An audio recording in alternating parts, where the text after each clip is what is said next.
Well, good morning, everyone. I'm Martin Tyner with Enoch Wildlife Rescue. And of course, you recognize my enthusiastic little friend here. This is Helen, the Peregrine Falcon.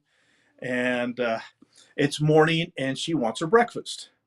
And so she's all excited to get going here and get her breakfast. But we're going to take it a little bit. Yeah, we're going to take a little bit of time and visit you and I for a while. I hope you don't mind, sweetie. Yeah, I know you're so impatient. You want your breakfast. Well, anyway, um, we're going to talk a little bit about falconry today, and we're going to talk about a part of falconry that is, let's say, the hard part about falconry, and loving the animals and training them and building a relationship with them. That's the fun and that's the easy part. Um, Probably the first thing that people need to realize about falconry is that these are wild animals and they're subject to all of the same dangers as any other wild animal when they're released from my glove. And I know I've said this many times before, but people need to really understand. You know, it's estimated that 80% or more of all birds of prey do not survive to adulthood. The wild is a really, really tough place to make a living, and I know that sounds really, really terrible, but it's part of the natural order of things. Um, let's do some really simple math to kind of get going here. Um, on average, let's say peregrine falcon like this, on average, in the wild, life expectancy, let's say about 15 years in the wild. Um, the first 3 to 5 years, they're juveniles or subadults, and they usually between 3 and 5 years is when they pick a mate, and then they start to raise young. So there's in the wild, you're looking at a pair of falcons, um, on average. Now there are some that do longer and some that do shorter, but on average, what you're looking at is about 10 years as adults raising families. And the goal for any of us, especially the wild animals, is to pass along their genetics. And so raising a family is the way we do that. Basically, this a peregrine falcon like this, like I said, in the wild, probably 10 years of breeding. And hey, baby, I know you want to go get breakfast, huh? Yes, you do. 10 years of breeding in the wild. The average number of babies is between 1 and 5. So let's just say 3 babies would be average. And so you've got that 3 babies uh, over a 10-year period of time. And so we're talking about 30 chicks. Now, if all 30 babies with every pair of peregrines survive to adulthood, um, we would have more peregrines than mice, and more eagles than mice. It would just be a complete chaos. And so the way this functions is only the strongest and most aggressive ones survive. And so on average, about 80% don't. So take that 30 baby falcons that one breeding pair has put out or has raised, uh, 6 may actually make it to adulthood. And so, if the idea is to pass along your genetics, you gotta at least duplicate yourself. So it's got to be at least 2 out of a breeder pair to pass that along. But these guys, if all goes well, there'll be 6, and so they actually are able to put more back into the population. And so I Mother Nature is an absolutely cruel mother, and so that's how it works. And this is why I do what I do. This is why I rescue sick, injured, and orphaned wildlife, because the vast majority of injuries to these animals are not caused by nature. They're caused by basically run-ins with humans. And so, in order to keep that population going, people need to step in and try to help. So, so that's why for the past 57 years I've been rescuing sick, injured, and orphaned critters, and Helen here is a great example of that. What do you suppose that ratio is? What's the ratio of critters that get hurt because they're critters, or critters that get hurt because of some sort of effect from human population? With my experience, um, the ones that get hurt naturally in the wild, that basically fall out of the nest or get killed by a sibling, or get killed by a predator, or those kinds of things. The truth of the matter is, I don't ever see those because they're out in the wilds and they end up passing away, and they end up part of the food chain. So I don't ever see those birds. So I really can't give you a real accurate guess. And so, 95% or more of the animals that come into my wildlife rescue facility um, is a direct result of human interaction. And so that's why it's so important for us humans to step up and try to help these animals, because the ones that come to us are because of human interaction, and we break it, so we should fix it, if that makes sense. And so Helen would be a great example. Now Helen's got a lot of genetic issues. She's mostly blind.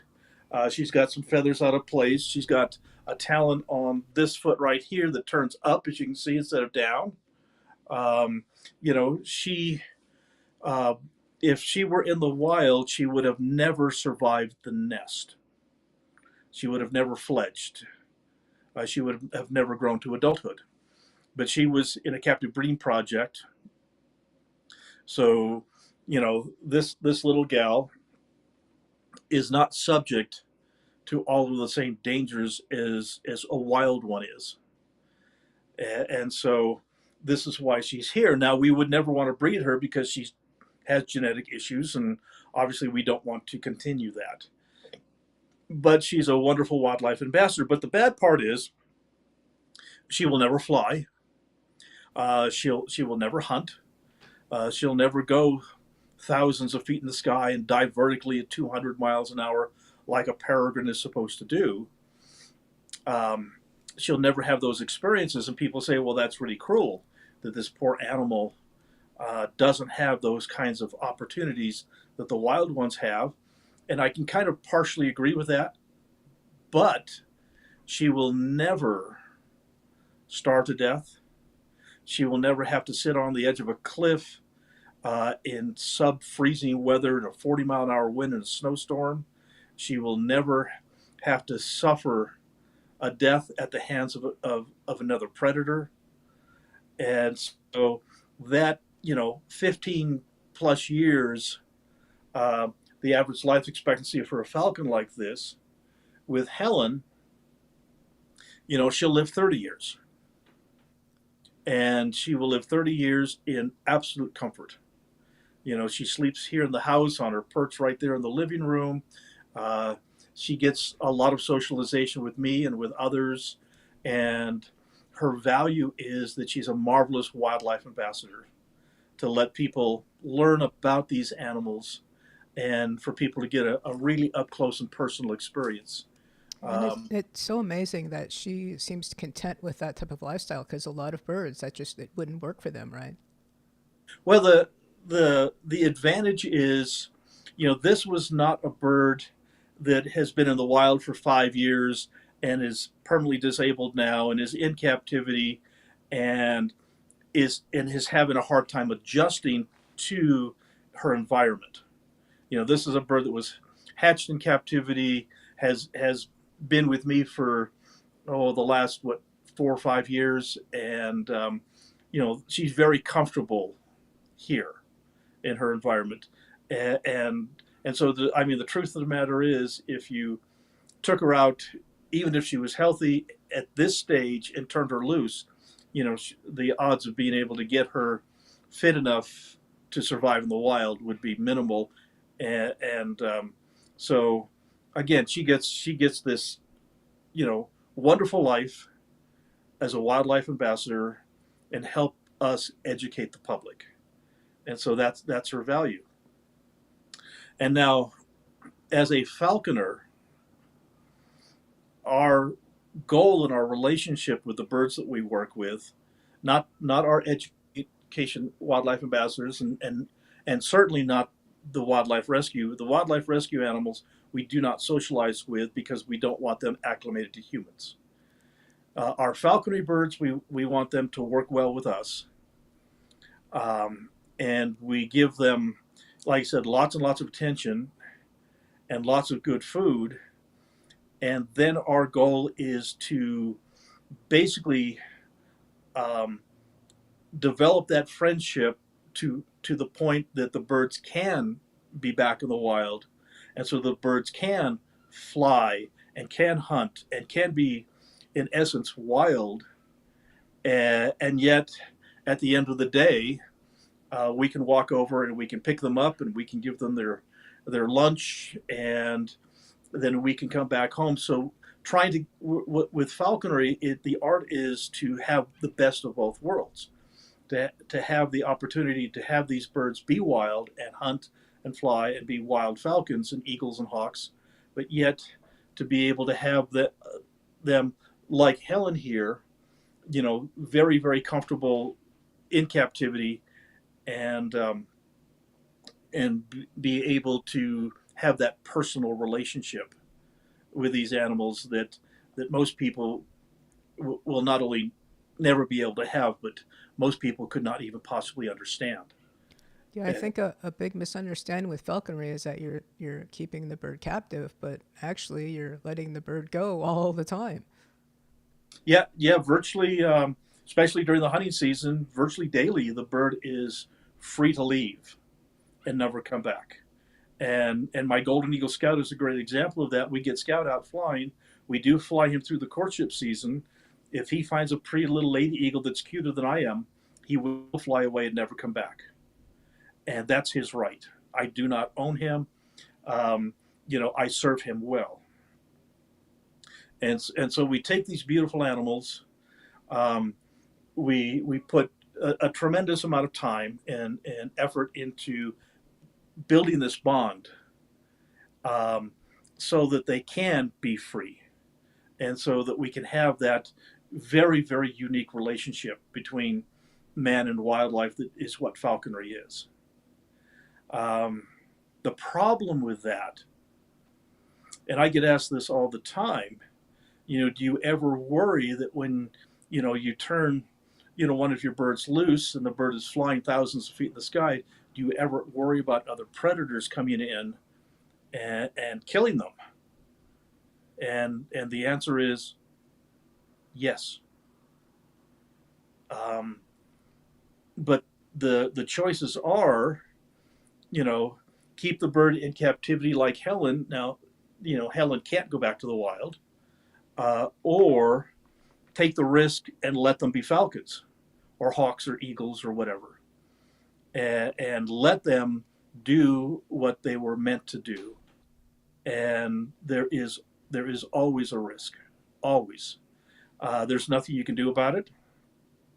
Um, I would never want one of a perfectly wonderful, healthy falconry bird or bird of prey to just sit in a chamber. We had that issue last year with our female peregrine that had sat in a chamber for 7 years and was never touched, and she had all sorts of fitness problems, and she had some um, aspergillosis issues, and we finally we got her flying, but she finally passed away from um, her illnesses that she acquired in captivity.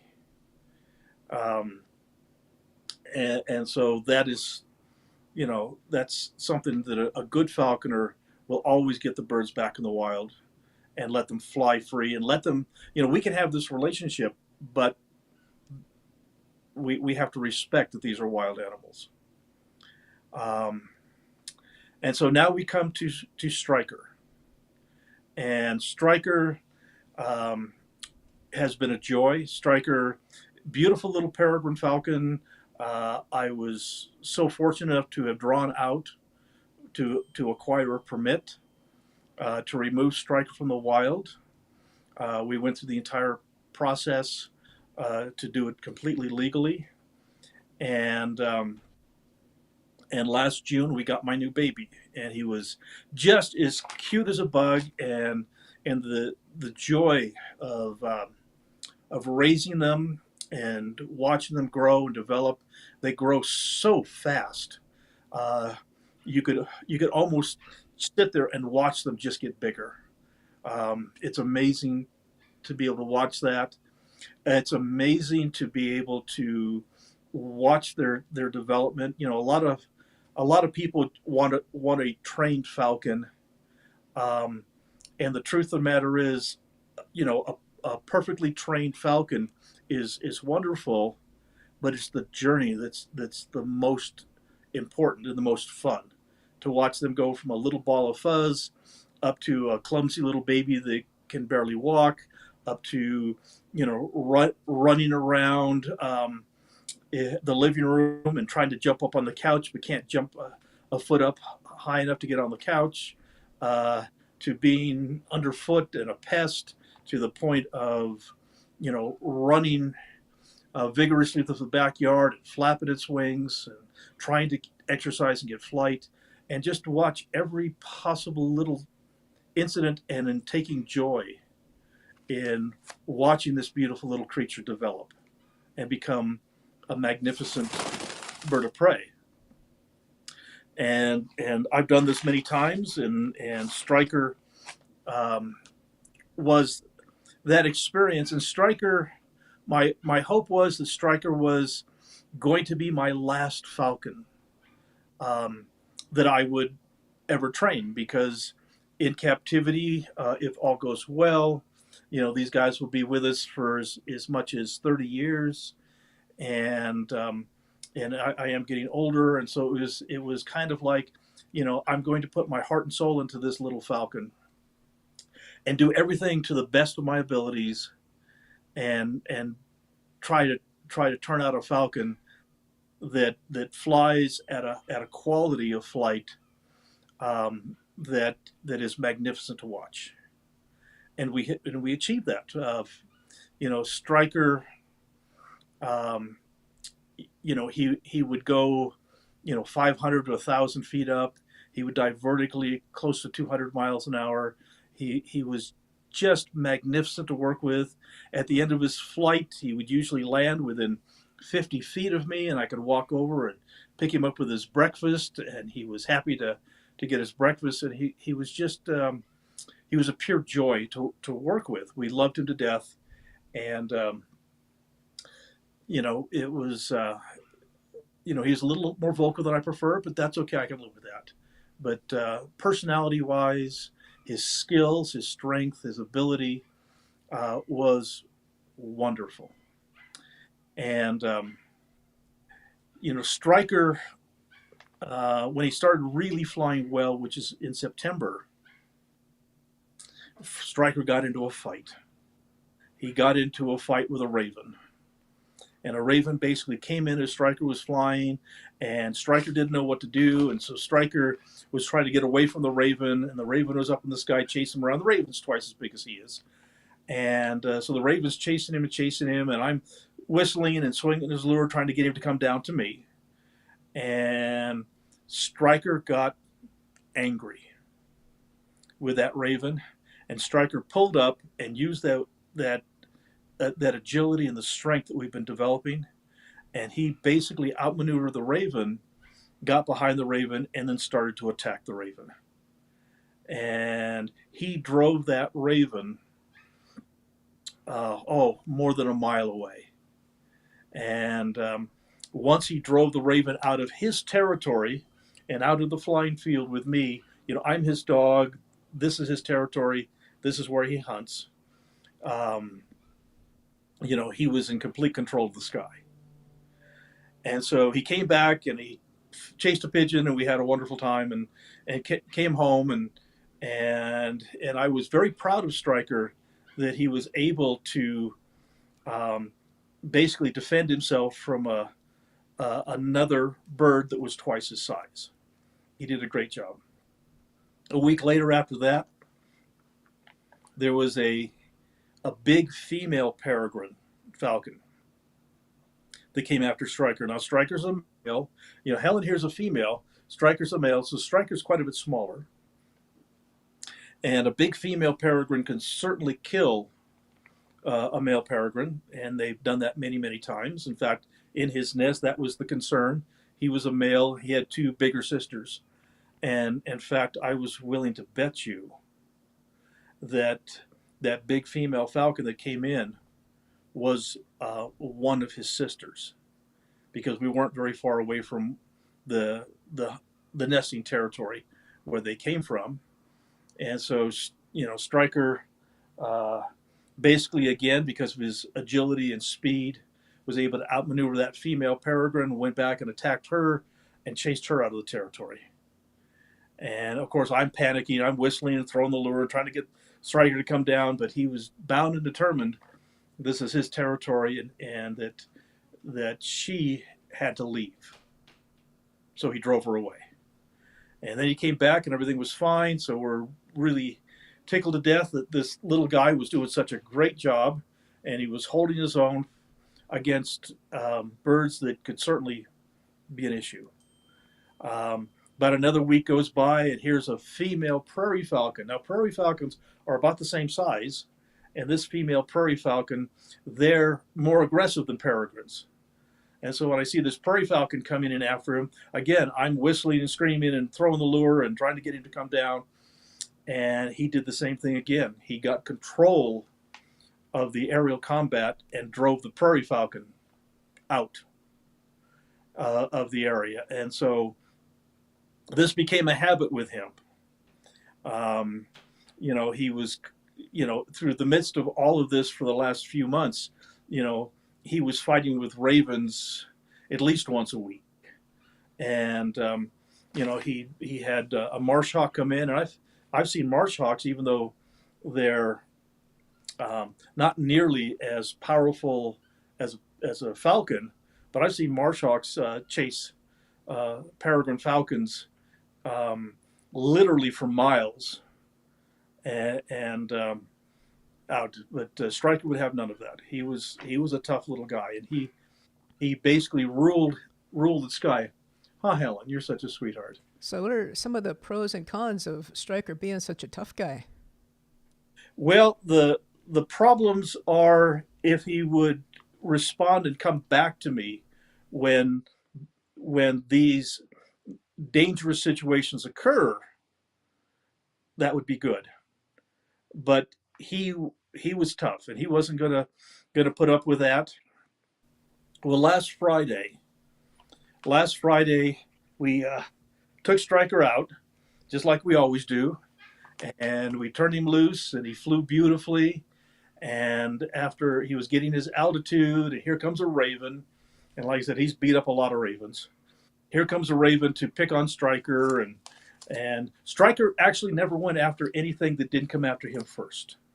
So here's this raven. The raven's looking for a fight, and Stryker is more than happy to give it to him. And Stryker is going after this raven and driving the raven to the north. And here's three more ravens that join the first raven in the fight. And so I'm watching this aerial combat going on between Stryker and four ravens. And, he's not going to come back until he's settled the score. And he basically got control of the sky. The other ravens broke off and left, and Stryker comes back, and I'm going wonderful. Um, How long was he battling with those ravens? he was battling with those ravens for at least 10, maybe 15 minutes. So really quite a long time that he was battling with ravens. So once the ravens broke off and Stryker comes back with his altitude absolutely perfect. He's more than 500 feet in the air. Everything, he's right overhead where he should be. It's now time to flush a pigeon for him. I've got a really good high quality racing homing pigeon that Stryker has virtually no chance of catching. And so I flush the pigeon goes up, and Stryker does his beautiful vertical stoop. And, it was spectacular to watch him. And he went and started chasing after two or three stoops on the pigeon. The pigeon flew off to the west. He was going after the pigeon to the west. And this is why I wanted a male falcon. I wanted a male falcon because the females, they're bigger and they're more long-winded and they'll fly much longer distances. Where the males, when they get beat by a high-performance pigeon, they break off pursuit earlier and then come back. And so Stryker went after this pigeon, was chasing it to the west, and they flew out of sight, which is not uncommon. So I've got my GPS, I've got my tablet, and I'm watching the tracking on the tablet as to exactly where Stryker is.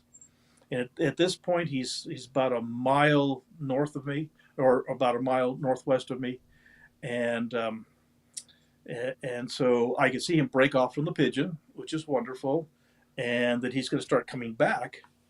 And then I start to see lots and lots of aerial maneuvers. I see a lot of little turns and twists and going different directions on the GPS, which pretty much means that he's again in combat. That he is fighting with somebody else. Now they're quite a ways beyond my sight. So I'm swinging the lure now, trying to coax him back, and I'm watching the screen on the iPad, and I see him break off, and he's flying straight west, and away from us. I don't know what's going on or what's happening, and as he's going west, he's starting to go down, and I lose signal, and so I on this tracking system, I get the last point of reference on the GPS as to where he is, and so I start as fast as I dare, a very brisk walk across the desert. There's no roads that'll get us anywhere near that area, and so a very brisk walk across the desert as fast as I can go. Again, I can't run, but I can walk briskly, and I've been doing physical therapy and I've been exercising because of my heart situation, and I'm making good time. I'm getting across the desert, and I covered a mile. I've covered two miles. Is getting 3 miles, and I don't have a signal, and I'm really concerned. What's happened to Stryker? He's not in the sky. He's on the ground. Obviously, something's wrong, and I'm going where the last point of reference is on the screen, heading that direction. And it took me about an hour, and the last 15 minutes, I pick up a signal from his transmitter, and so now I've got him pinpointed exactly where he is. And again, I'm going just as quickly as I possibly can across the desert in sagebrush and rabbit brush that's shoulder high and pretty tough terrain, going up and down through little gullies and those kinds of things across the desert. And I get to the location where Stryker is, and he's there, and he's standing on the ground, and he's a little disheveled. Some feathers are out of place, but he's alive and he's fine. And so I quietly walk up to him, and Normally, when he first sees me and I'm 10, 15 feet away, he starts to call to me. No call. He's just sitting quietly. And so I've got food on my glove, and I reach down and I pick him up onto the glove, and he's obviously he's not feeling good. And so we start walking the 3, 4 miles back to the car, and I've got food for him, and he's starting to eat, but he's eating kind of quietly, but he's eating. And I'm going, okay, well, you've had a really rough day, my little friend. Let's get you home. Is it And part of being a young tough guy that maybe he overexerted himself? well, that's what most of his flights, the total length of his flights, and that's kind of all the circles and everything, has been 3 to 5 miles. This flight was over 13 miles. And so, he nearly tripled his normal distance that he was flying, and flying hard, and he was flying against, um, a lot of other animals, and he exerted himself. So my hope was that he was just exhausted. And so we got him back to the car, and we came on home, and brought him in the house and put him on a perch here in the living room. So I kind of keep track of him, and he just fell asleep. He just was perched up on his perch, and he closed his eyes, and he was exhausted. I'm going, okay, well, you're going to get a couple of days off, after that experience. And again, for a wild falcon, that's a learning experience. Well, you're just going to get a couple of days off, and so we kept him under observation for the rest of the day, and I put him out in his chamber for the evening. The next morning, I walk out, and he's calling to me, and I'm going, okay, good. And I walk out with his breakfast, and I feed him, and you could tell he was probably sore. He wasn't himself, but he was being active and pretty well normal. And so I brought him back in the house and put him on the perch for observation, and he was with us the whole day. And like I said, he ate well, and things looked okay. And I gave him a complete physical, and I checked every place where the feathers were disheveled and stuff, and looking for any signs of injuries. And there was no blood. The feathers are thick and hard to see through, but he looked okay. Was he less And vocal during this time? yes, he was a little quieter than normal. Um, like I said, when you've had a traumatic experience like that, you're kind of sore for a couple of days. And so I wanted to make sure that he, just sat quietly, and that we kept him under observation. Anyway, at the end of Saturday evening, it was time to go put him out in his chamber and bring Helen in and get everybody else cared for the evening. And so we put him away. Everything was fine. And then Sunday morning, we walked out and, giving everybody food and stuff. And I didn't hear Stryker. And so I opened the door of his chamber and walked in. And Stryker was on the ground, and he was dying. He obviously got punctured, though I couldn't find any blood. He obviously got punctured. There is nothing more, there's nothing worse than bird of prey talons. The bacteria that's on those talons are just horrifying. You get grabbed by these talons right here, and they puncture, and you can get blood poisoning quite quickly. In fact, I almost lost my right arm to an infection when I got grabbed by an eagle. And so it's incredibly infectious. I picked up Stryker, I brought him in the house, and he was passing away. Um, so Sunday was a really bad day, and so we miss my little friend. Like I said, people ask me all the time, you know, do you worry about them being killed by other predators when they're flying free? And the answer is yeah. but there's nothing you can do about it except keep them locked up in captivity, and that's not what they're for. They need to have the right to fly and to hunt and to be wild. That's kind of the hallmark of what falconry is all about. And so, Striker is not the first falcon I've lost to other predators. I had a female peregrine several years ago who was a tough little gal, and she liked to attack eagles. And she ended up attacking an eagle, and the eagle grabbed her and flew away with her and killed her and ate her. I had a little male peregrine falcon that was the best falcon I've ever seen, period. And he was caught in flight by a golden eagle, hauled off and eaten. I've lost birds to coyotes. I've lost birds to foxes. The wild is an incredibly, incredibly dangerous place for all of these animals. This is why I say 80% of them don't survive the first year. Um, yes, Rouse. What a pretty girl. That's just, she's saying she's bored. That's just kind of stretching.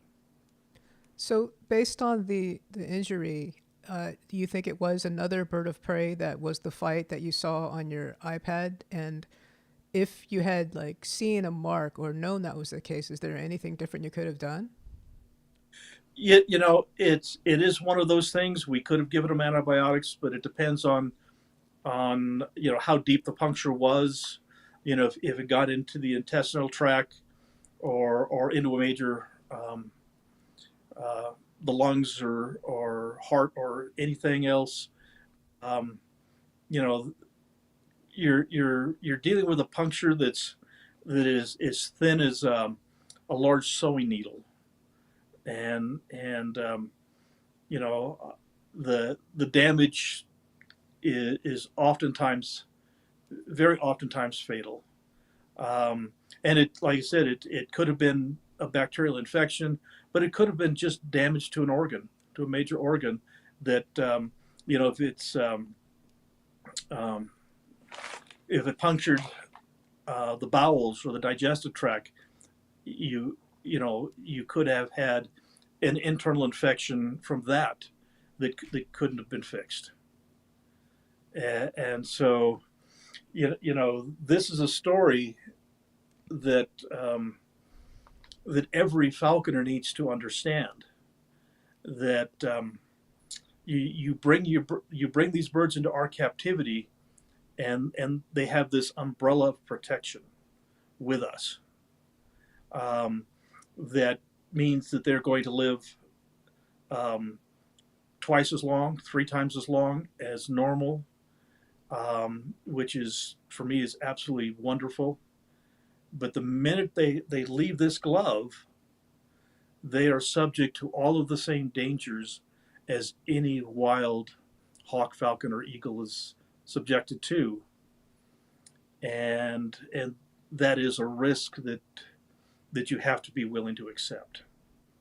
Um, so it's been a hard week for me. I have spent quite a while visiting with my friends, so that to be able to work through it emotionally and deal with it. And we assume you mean your feathered friends. Yes.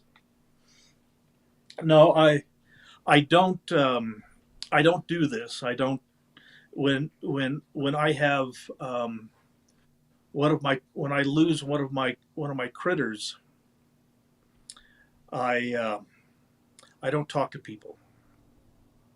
I talk to Scout, talk to Helen, talk to Belle, spend a lot of time alone, trying to process. Yeah, I just found about this today, guys, and I kind of told Martin that we could just not do Vlogmas, but he wanted to talk about it, so here we are talking about it. So yeah, I usually just don't like to talk about it, but this is a lesson that especially falconers need to understand, and actually the general public needs to understand as well, that that as beautiful as this is our planet is, this bright blue ball in the middle of a cosmos that is so vast that we can't possibly understand it. Um, this beautiful planet can be incredibly cruel, um, and we will all suffer losses, and unfortunately, I've lost my little friend. But So on the positive side, Stryker will live on in all of us, and all of his lessons will go on for more and more falconers, which I think is why you're here today, because it's a lesson in falconry. it is. It's a lesson in falconry, and it's one of excuse me, it's one of those things that I know. One of the questions I'll be asked, will you get another bird? And the question will be yes. Um, I will not get another striker. That doesn't mean I won't get another peregrine. I will, because they're individuals, so there will be no other striker. Um, but understanding the process and the gifts that I've received from a lifetime of this work, um, this is far too valuable to say no, that I quit. And we have, yes, you're such a sweet girl. And again, I have to be here. I've got to take care of these critters. I have to be available 24 hours a day, 7 days a week, to rescue the sick, injured, and orphaned. And so we have to be able to move past this. I have the right to feel bad for a few days. And we do have one more issue to address, and that's when you went to get him after his last big brawl. You walked 3 miles briskly through the desert, and you walked 3 miles back. And how did you feel the next day? Um, Fortunately, other than a little tired, um, you know, my heart is doing fine. Um, Prior to my stent surgery that I had, prior to that, um, it probably would have been a 4 or 5 hour walk. I and I would have had to stop many times. May have had to have gotten someone to help, um, to actually take the walk for me. So the arteries in my heart, they're opened up. My heart's getting blood, and like I said, I've been doing my physical therapy, and so from that perspective, I'm doing much better. And thank you everybody for caring. Okay, I think it's time to wrap up, and we'll see you guys tomorrow. Anything else Yeah, to say, Martin? you guys have a great day, and we'll talk to you tomorrow.